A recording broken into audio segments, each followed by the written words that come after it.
ආයිබෝන් කියලා පිළිගන්නවා සියදෙනාම ගොඩ YouTube නාලිකාවට. අද කතා කරන්න ආයේ දිය කුඩළු වගා කරන කට්ටියට ලොකු ප්‍රශ්නයක් වෙන එක.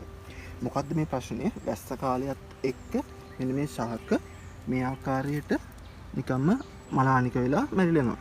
කියන්නේ මේක වෙන්නේ මෙන්න මේ ආකාරයට ජලයේ ක්‍රැස් වෙලා ජලය වැඩි වුණාට මේක දිය කුඩළු කියන්නේ ජලයට ඉතා සංවේදී ශාකයක්. ඒ කියන්නේ ජලය පොඩ්ඩක් මෙයාට වැඩි වුණ ගමන්ම මෙයා තැම්බෙන්න බලනවා. ඊට පස්සේ ජලය වැඩි වුණාට පස්සේ මෙයාගේ දිලීර ආසාදනයක් වෙනවා. දැන් බලන්න මෙතන පුස් වගේ තියෙන දිලීර ආසාදනය. ඒතකොට මේකේ දිලීර ආසාදන සිද්ධ වෙලා මේ තියෙන්නේ දිලීර ආසාදන. මේ ආසාදනය ආවට පස්සේ මෙතනින් තැම්බිලා ශාකය විනාශ වෙලා යනවා. එතකොට මේක අපිට වළක්ව ගන්න පුළුවන්ද? ඔව් වළක්ව ගන්න පුළුවන්. කොහොමද වළක්ව ගන්නේ?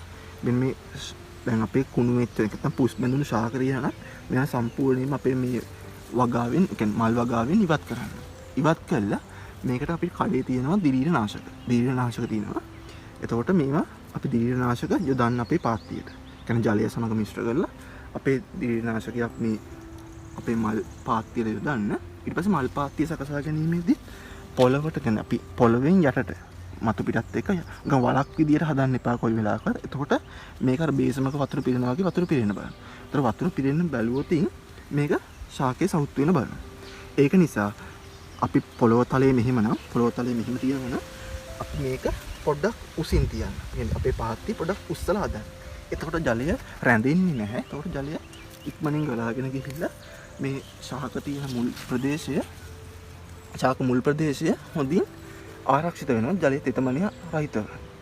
එතකොට අපිට මේක ආරක්ෂා කරගන්න පුළුවන්. ඒ වගේම තමයි අපි ගත්තොත් අපි දැන් පාත්තිය හිටෙව්වට පස්සේ ඒ පාත්තියේ තියෙනවා පස්මාද්‍යත් එක්ක සුදු ජීවීන්. ඒතර අපිට හිතකර සුදු ජීවීන් වගේම අහිතකර සුදු ජීවීන් දෙකොට්ටාසියම ඉන්නවා.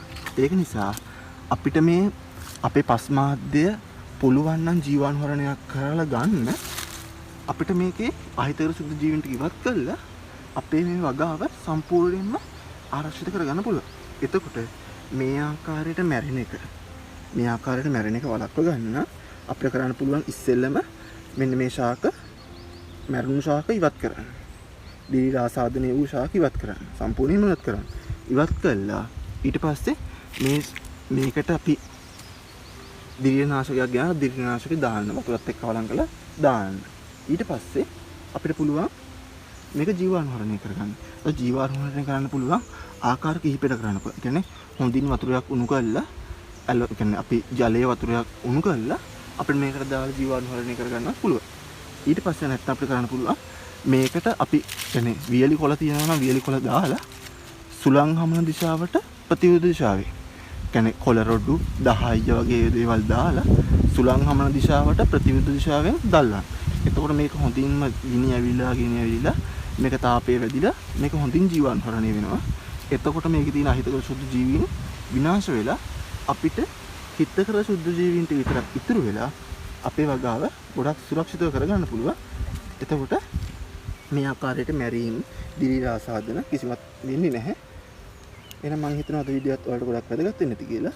දිය කුඩළු වලට කැමති කට්ටිය මේ ආකාරයට උත්සාහ කරලා කරන්න. අදම try කරන්න මේක.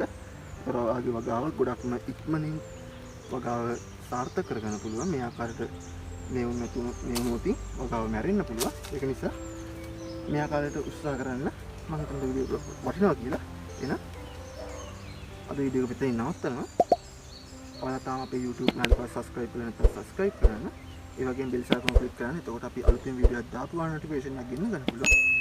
එහෙනම් බුද්ධ සරණයි සියලු දෙනාටම පරිස්සමින්